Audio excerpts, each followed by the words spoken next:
Myriam. Et si on plongeait ensemble au cœur d'histoires exceptionnelles, avec des personnages inoubliables qui te réserveront plein de surprises. Tu es prêt? Alors... et laisse-toi emporter.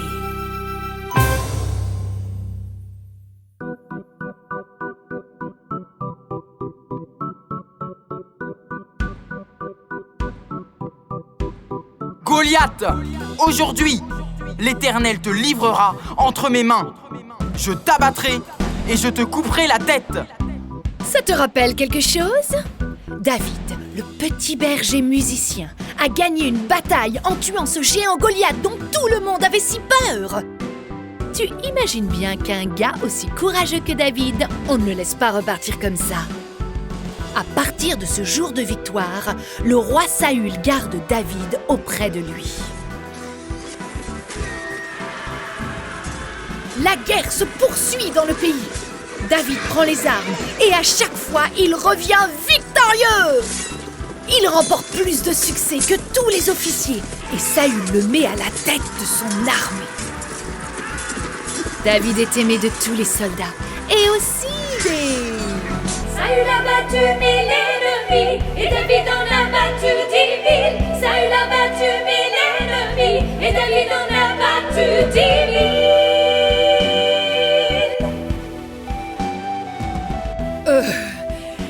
Des femmes de tout le pays qui chantent et dansent ainsi, ça ne plaît pas beaucoup au roi tout ça. Il ne supporte pas cette popularité de David. Saül, le roi jaloux, rentre dans une terrible colère et cherche à le faire mourir. Et pourtant, David est marié à sa fille Michal. David a peur. Sa confiance en Dieu est toujours là, mais ses émotions le dépassent. Où aller? Que va-t-il devenir si son roi le poursuit? Il compose régulièrement des psaumes, c'est-à-dire des prières chantées qui l'aident à garder sa foi en Dieu. Oh, mon Dieu, délivre-moi de mes ennemis. Protège-moi contre ceux qui m'attaquent. Les voici qui me guettent. Des hommes cruels complotent contre moi. Pourtant, je ne suis pas coupable. Je n'ai commis aucune faute. Michal, la fille de Saül, court vers son mari David. David, mon père veut te tuer! Vite, descends par la fenêtre! Sauve-toi! David part précipitamment. Il se réfugie dans une grotte. Là, il est rejoint par ses frères et environ 400 hommes qui ne voulaient plus suivre le roi. Tu parles d'une armée! David passe de la renommée d'un chef de l'armée royale à un chef en cavale obligé de se cacher qui dirige une bande de misérables. Quoi? Attends. J'ai loupé quelque chose, là? On parle bien du même David. Celui qui a osé affronter Goliath. Celui qui est parti tant de fois à la guerre et qui est toujours revenu vainqueur. C'est bien le même. Hein?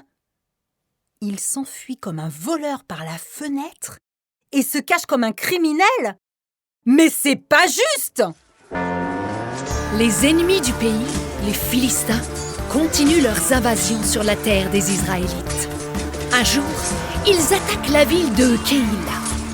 David consulte alors l'Éternel Dieu pour savoir s'il doit aller la défendre. Et l'Éternel lui répond: « Va, tu battras les Philistins et délivreras la ville. » Les hommes de David sont hésitants. Ils ont peur de se faire prendre eux-mêmes à Keïla. Mais Dieu confirme de nouveau à David d'aller attaquer les Philistins. J'ai de nouveau consulté l'Éternel. Il nous donnera la victoire.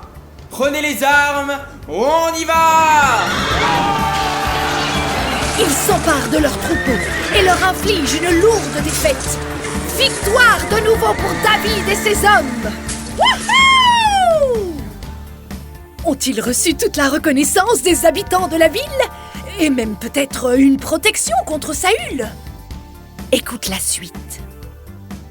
Saül apprend que David et sa troupe se trouvent dans la ville. Et il s'en réjouit. Général! Préparez vos troupes! En effet, Keïla est une ville qui a des portes et des verrous. Un bon piège pour les attraper. Nous partons pour Keïla, pour capturer David. Éternel, que dois-je faire? Est-ce que les autorités de la ville vont nous livrer? Est-ce que Saül va vraiment venir jusqu'ici? Il viendra, lui répond l'Éternel. Et oui, les autorités vous livreront. Quoi? Attends, je crois qu'il faut qu'on m'explique là. David, il vient de défendre une ville. Il a risqué sa vie dans le combat quand même. Alors que c'était plus son rôle. Tout ça pour aider son roi quelque part. Non mais c'est quoi son problème à Saül? Hé David, faut pas se laisser faire! Comment ça? Rendre le mal pour le mal? Est-ce le chemin que David va emprunter? David et ses hommes, qui sont maintenant environ 600, quittent la ville de Keïla, marchant à l'aventure. Saül n'abandonne pas. Il cherche David jour après jour. Sa jalousie noircit son cœur. Forêt, refuge escarpé, grotte, David et sa troupe sont obligés de se déplacer en permanence. Ils sont maintenant cachés dans un endroit rocheux du désert de Maon. Mais là encore, Saül l'apprend et se met à les poursuivre dans cette région. David, il nous rattrape! Plus vite! Regardez, on est cernés! Bon sang, on peut plus aller nulle part! Je crie vers l'Éternel. Sur la route où je marche, ils m'ont tendu un piège. Ils sont faits comme des rats! Oh, Éternel, je fais appel à toi et je m'écrie. Tu es mon seul abri. Préparez-vous à l'attaque! Oh, délivre-moi de mes persécuteurs. Ils sont bien plus puissants que moi. Majesté, un message urgent pour vous. Revenez tout de suite, car les Philistins attaquent de nouveau le pays. Ah! Tu ne perds rien pour attendre, David! Je reviendrai! Béni soit l'Éternel, lui qui est mon rocher. Il est ma forteresse et mon refuge. C'est lui qui me libère. Dieu sauve David. Il entend ses cris, ses prières, et il est fidèle envers lui. Quoi? Attends.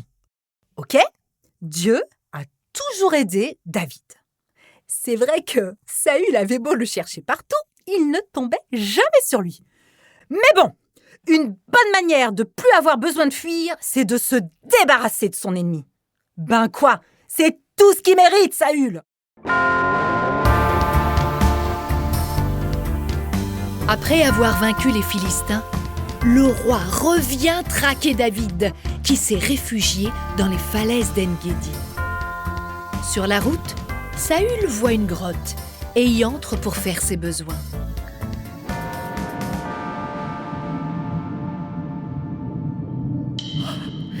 Voici l'Éternel qui te livre ton ennemi. Allez, David! Saül ne sait pas qu'on est aussi dans la grotte. C'est le moment de l'attaquer. Chut! T'inquiète pas, on va t'aider. Ne bougez pas, je reviens. Vas-y, David. Savoure ta vengeance. Saül sort de la grotte. David est derrière lui. Mon roi! Aujourd'hui dans la grotte, le Seigneur t'a livré à moi. Mes hommes m'ont conseillé de te tuer, mais je ne te ferai pas mourir, car le Seigneur t'a consacré roi. Regarde, j'ai coupé un morceau de ton vêtement, mais je ne t'ai pas tué. Tu vois, je ne veux pas te faire de mal, c'est toi qui cherches partout à m'enlever la vie. L'Éternel jugera et prononcera son verdict entre moi et toi. il défendra ma cause. Il me rendra justice en me délivrant de ta main.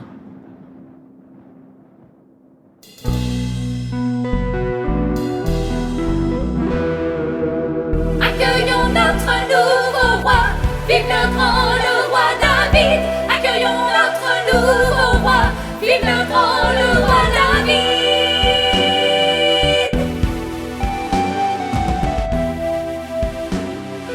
Oui, tu as bien entendu. Lui, le plus jeune de sa famille, lui, le petit berger, deviendra roi bien plus tard. Sa renommée de bon roi se répand encore aujourd'hui. Au final, Saül sera tué sur un champ de bataille, avec tous ses fils.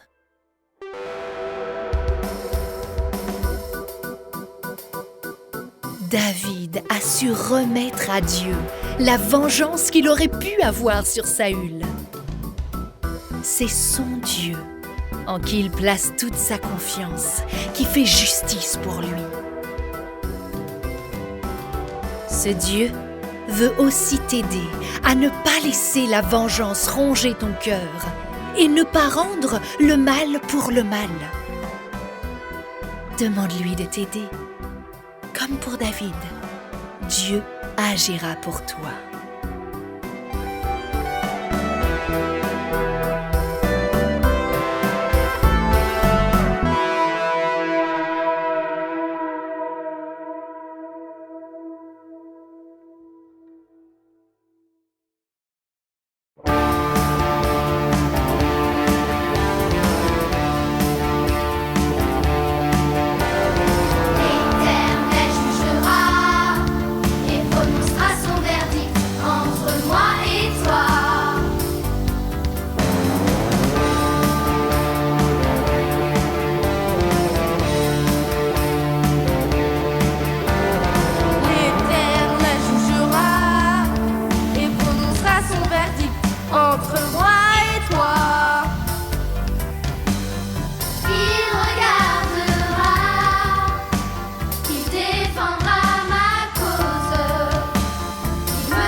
Le choix de David était raconté par Myriam de Beaurepaire avec une chanson arrangée par Jonathan Moret. Pour découvrir d'autres histoires, n'hésite pas à t'abonner sur ta plateforme d'écoute préférée. liker l'épisode et nous mettre un max d'étoiles. Suis-nous également sur Facebook, Instagram ou sur notre site internet www.mettesecoutsdecoeur.com. Et surtout, tu peux parler de notre podcast à tes amis. Rendez-vous dans 15 jours. La vie est bien plus sympa quand tu... Mets tes écoutes de cœur.